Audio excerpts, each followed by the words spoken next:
Welcome back to my channel discipline life easy life.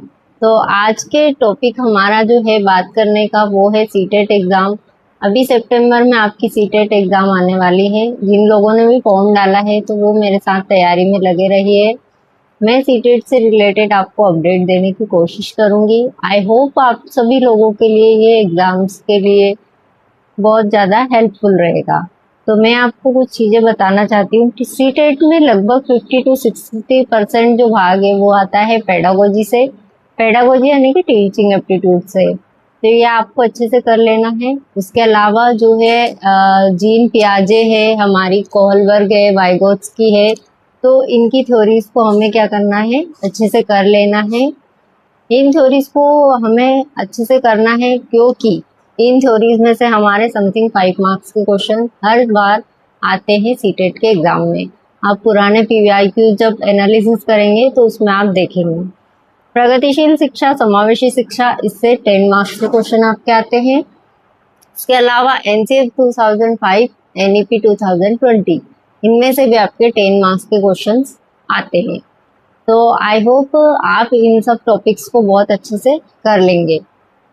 Paper first और paper second के लिए मैं आपको कुछ चीज़ें बताना चाहूँगी। पेपर फर्स्ट के लिए आपको क्या करना है, क्लास 3rd to 5th की जो एनसीईआरटी की बुक्स है, साइंस, ईवीएस एंड मैथ्स की, साइंस नहीं सॉरी ईवीएस बोलते हैं हम उसे, तो वही ईवीएस साइंस ही है। तो उसको क्या करना है, हमें अच्छे से पढ़ लेना है। अब आपके पास अगर बुक्स नहीं है तो आपको क्या करना है, ncrt.nic.in इस वेबसाइट पर जाना है और आपको उसको डाउनलोड कर लेना है। वहाँ से आप फ्री ऑफ कॉस्ट पढ़ सकते हैं।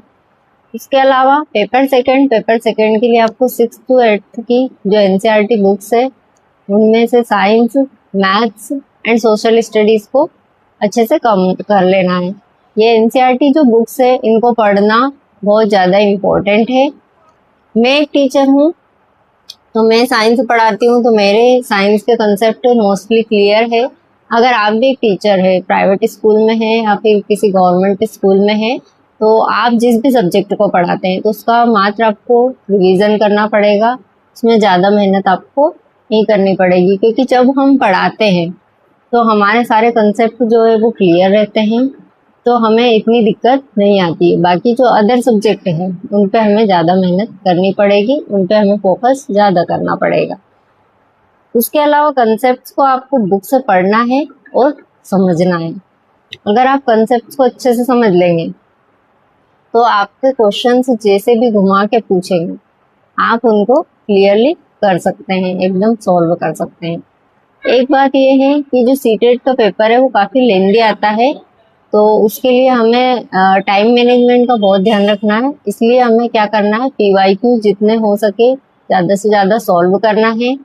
पीवाईक्यूज कम से कम हमें 5 से 8 साल के पीवाईक्यूज लगाना है। 21 से 26 तक के जितने भी क्वेश्चन आए फरवरी तक के, उनको हमें लगा कर देखना है।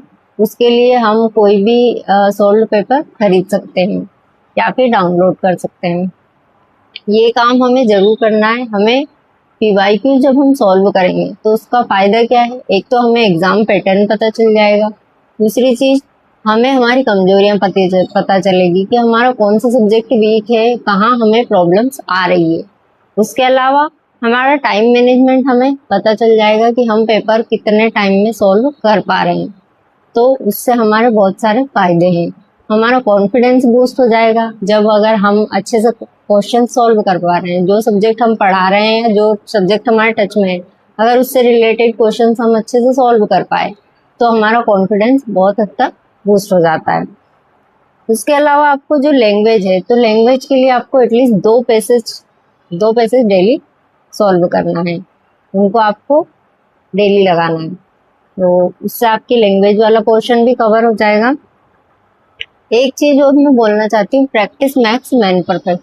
आप जिस भी टॉपिक को कर रहे हैं, जैसे आपने वाइगोत्स्की की थ्योरी करी या फिर जीन पियाजे की करी या कोहलबर्ग की थ्योरी करी, तो आप इनसे रिलेटेड जितने भी क्वेश्चंस पुराने पेपर्स में आए हैं उनको क्या करना है, आपको साथ में सॉल्व करना है।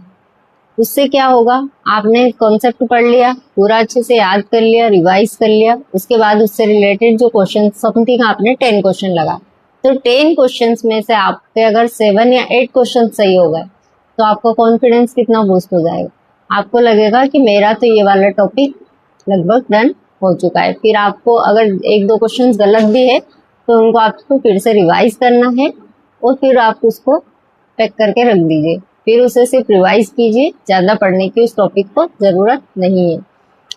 ये गलती नहीं करना है कि आप पहले पढ़ते जा रहे हैं पूरा, कि हम तो सिलेबस कंप्लीट कर लेते हैं फिर देखते हैं पीवाईक्यूज, तो ये गलती हमें कभी नहीं करना चाहिए। ये गलती हमारा एग्ज़ाम क्वालिफाइड करने के लिए बहुत बड़ी गलती है। इस गलती के कारण हमारा एग्ज़ाम क्वालिफाइड नहीं हो पाता है, क्योंकि प्रैक्टिस बहुत ज़रूरी है। हमें आते हुए भी क्वेश्चंस हमारे छूट जाते हैं। और एक चीज़ और है कि अगर आप चाहें तो आप OMR शीट के ऊपर प्रैक्टिस करें, तो उससे क्या होगा कि आपकी जो टाइम मैनेजमेंट है वो भी आपको परफेक्ट, आपको पता चलेगा कि आप कितने टाइम में गोले भर पा रहे हैं। तो ये चीज़ भी आप कर सकते हैं। तो इसी तरह से मेरे साथ बने रहिए वीडियोस में, हम लोग साथ में सीटेट की तैयारी करते हैं और उससे रिलेटेड आगे मैं और आपको अपडेट देती रहूँगी। आप लोग की कोई भी कमेंट्स या क्वेरीज हो तो आप मुझे कमेंट्स में पूछिए और मैं आपको उनका आंसर देने की कोशिश करूँगी। आई होप मेरे वीडियोस आपके लिए बहुत हेल्पफुल रहेंगे, तो वीडियोस में बने रहिए और जितना हो सके मेरे, अगर आपको वीडियोस पसंद आते हैं तो इन्हें लाइक कीजिए, शेयर कीजिए और चैनल को सब्सक्राइब कीजिए। Thank you so much for watching my video.